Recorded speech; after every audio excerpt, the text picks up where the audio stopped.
Buongiorno da Parigi, mi trovo nel 9e arrondissement e sono ospite di Katia Samson di Sharing Jewelry, che oggi ci accompagnerà in un mondo alla scoperta dei gioielli Sharing.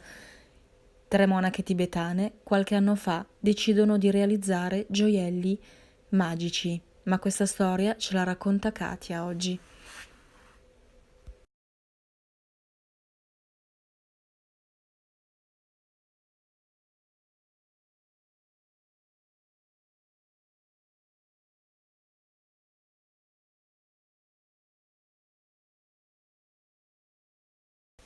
Bonjour Katia, est-ce que tu racontes à toutes tes pattes et les bijoux l'histoire de Sharing Jewelry?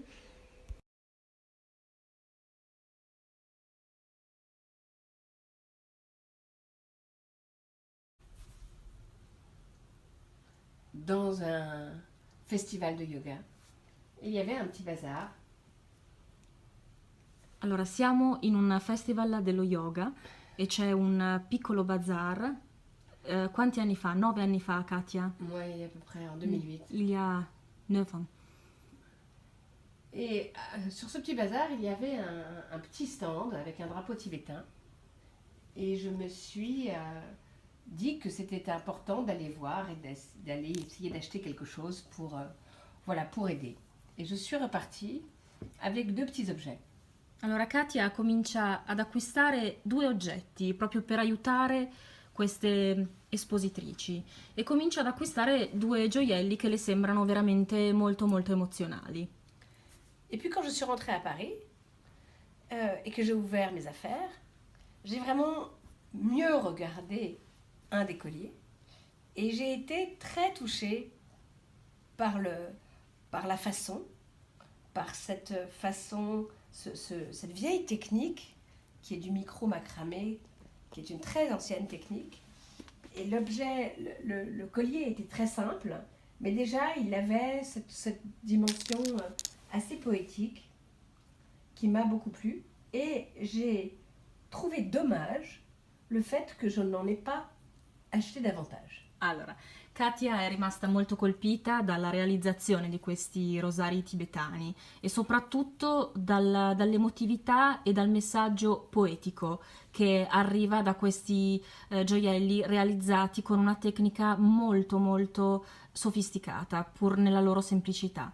E l'unica sua recriminazione è stata proprio quella di non averne acquistati di più.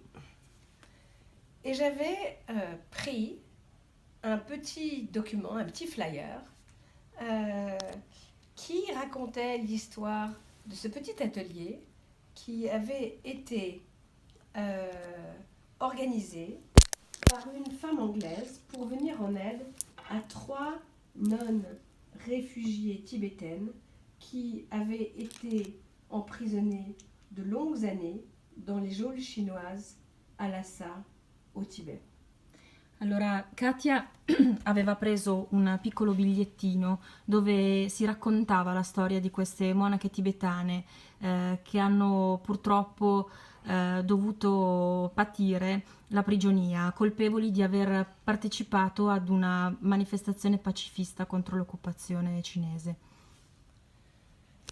Une fois qu'elles ont été libérées et qu'elles sont arrivées dans le nord de l'Inde, à Dharamsala, ces trois femmes tibétaines et cette jeune femme anglaise ont commencé à travailler ensemble, à réaliser quelques bijoux.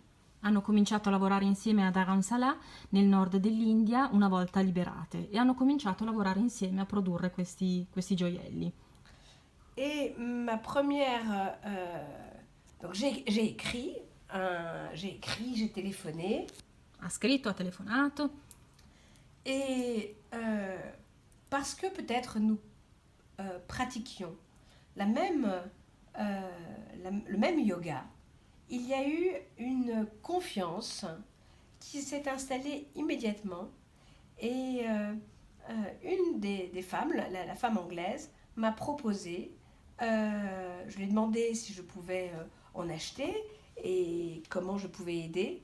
Et elle m'a proposé de m'en expédier certains à Paris en toute confiance.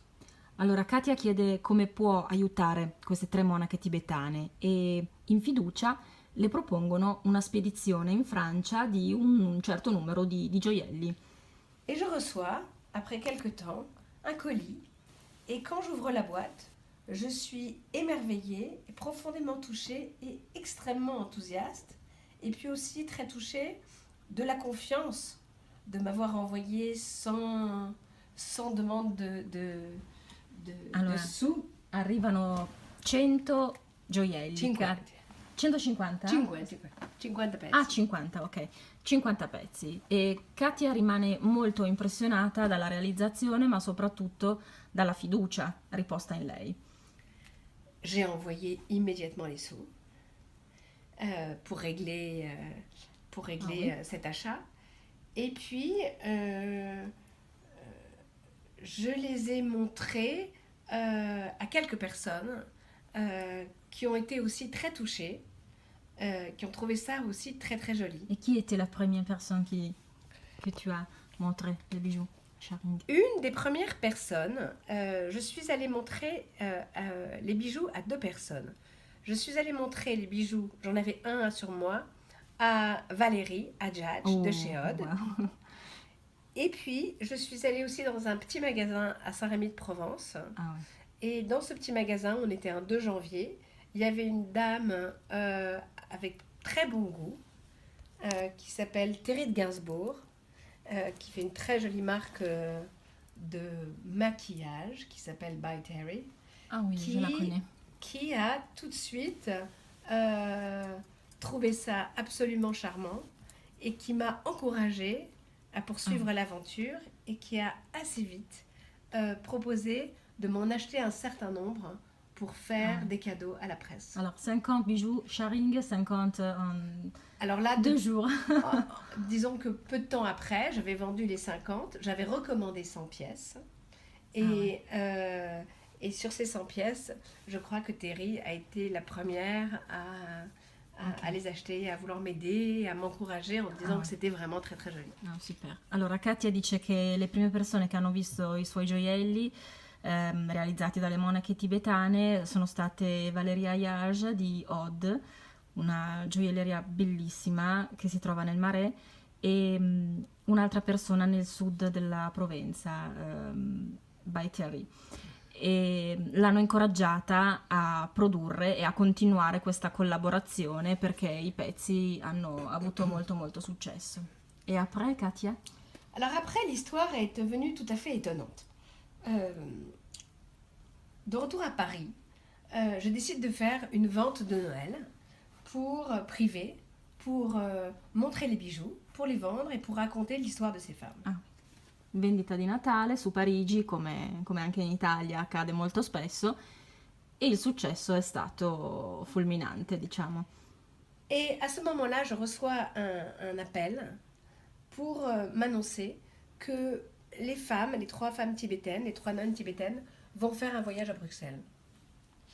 Et j'en déduis rien, j'en tire aucune conclusion, mais j'apprends peu de temps après qu'une fois qu'elles sont arrivées à Bruxelles, comme leur histoire avait été médiatisée, elles ont demandé l'asile politique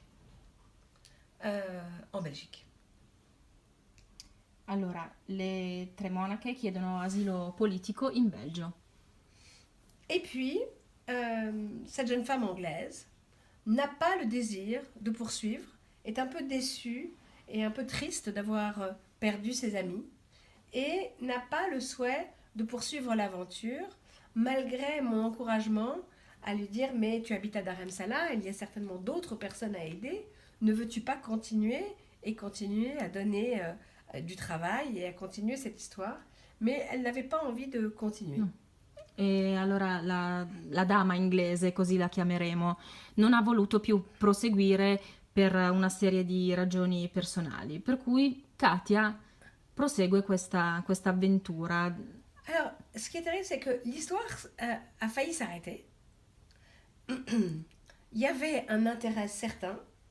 Les dames tibétaines, j'avais pas de contact avec elles. Et puis, je n'avais plus de source de fabrication à ce moment-là. Et puis, très gentiment, mon amie anglaise, donc, cette femme anglaise, me met en contact avec un garçon qui est celui qui leur avait enseigné à toutes cette technique.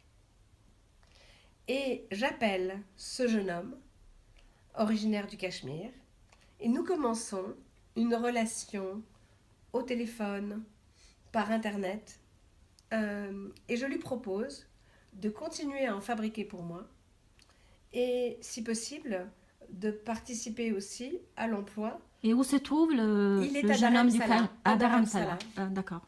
Allora, Katia propone a questo signore inglese, no, originario del Kashmir, chiedo scusa, originario del Kashmir, gli propone di continuare questa produzione. E così iniziano. Quindi abbiamo le 3 monache tibetane Alors, in Belgio. ouais. Alors, de façon tout à fait étonnante, je fais avec une femme remarquable de la méditation. Et elle va faire un petit atelier à Bruxelles au mois de décembre 2008 et me propose de l'accompagner. Ok.